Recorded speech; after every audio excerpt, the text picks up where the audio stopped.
Hey writers, I'm Lee Jessup, career coach for emerging and professional screenwriters, coming at you today with a video about the blacklist.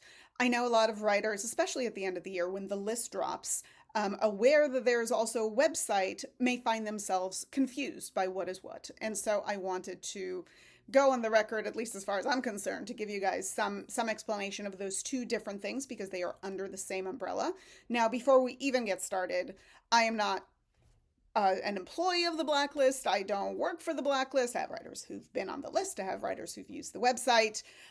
This was not commissioned in any way, shape, or form. This is just me trying to help writers understand the difference between the two because while the two, like I said, are under the same umbrella, they are not necessarily as intrinsically connected as one would like to think. So let's break it down. Let's start with the website. Most writers who start their journey in the industry will become familiar with the website, which is, for lack of better words, a marketplace, and I mean that in the best way possible, in which writers are encouraged to host profiles of their scripts, to upload their scripts, and information about their script, to potentially pay for evaluations for then managers, agents, producers, whoever's on the other side, on the professional side of this marketplace, to potentially download the script, to read the material, to look at evaluations.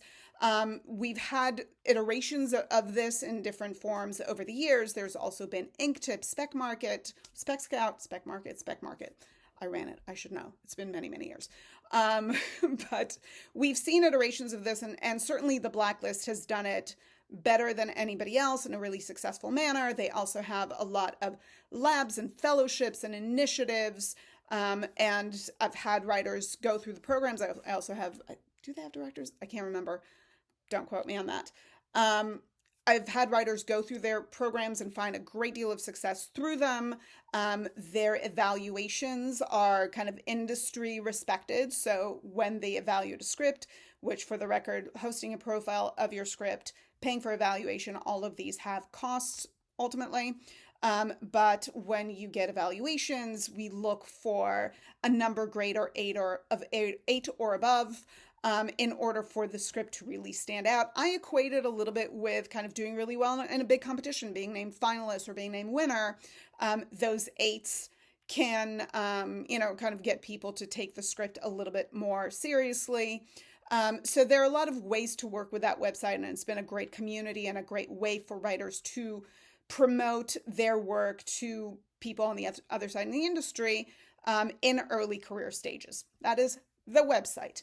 On the other end, there is the list. The list is the list of screenplays that comes out at the end of the year every year. It is the most highly regarded list in the industry, and it is known as the list of the most liked unproduced screenplays in the industry for that given year. That list is aggregated from votes. Those votes come from industry professionals. Now, agents, managers cannot vote. It's executives, producers, studio folk, people like that the blacklist has collected, aggregated over the years, who they will go to towards the end of the year. And again, I do not know the exact process. I am telling you my understanding of how it works. The blacklist will go to those industry executives, producers, etc., and say, who are your favorite, or what were your favorite scripts this past year that are still unproduced? To my understanding, can be either spec screenplays or screenplays written on assignment, but that might have changed. But those votes come exclusively from industry folk that are already in that circle of trusted executives that the blacklist goes to. So all of this is to say that the list is amazing. Everybody reads it. Everybody kind of sends around scripts at the end of the year. If you want to read those scripts, feel free to email me. I do have every year of the last 8, I think, sitting in Dropboxes somewhere. My email's Lee@Lee.Jessup, so I will make sure it's in the notes. But that list is separate from the website. The question that I often get is, hey, I did my script did really well on the website, right? I got evaluations, I got an 8, I got a number of 8s, I got 7 8s on my script. It's clearly doing really well. What do we have to do to make sure that it's on the list that comes out at the end of the year? The only way to get that script on that list at the end of the year is to get industry executives that are reading the material to vote for the script, to name the script when they are submitting their list of the most liked unproduced screenplays that year. Now, there's no way of knowing that list. There's no list somewhere of the executives who are reading and voting for the blacklist. I do know that usually at the end of the year, a lot of representatives who value the blacklist and having their writers on the blacklist will go back to executives and say, hey, here are the screenplays that you read from us this past year. If you liked any of them, or if you could, we really would appreciate your vote. It's also important to note that the blacklist, the list, is only for features. It is not for pilots. While the website allows writers to host screenplays, pilots, and I believe now works of fiction as well, the list itself is only screenplays. And usually you will see writers who have representation make it onto that list.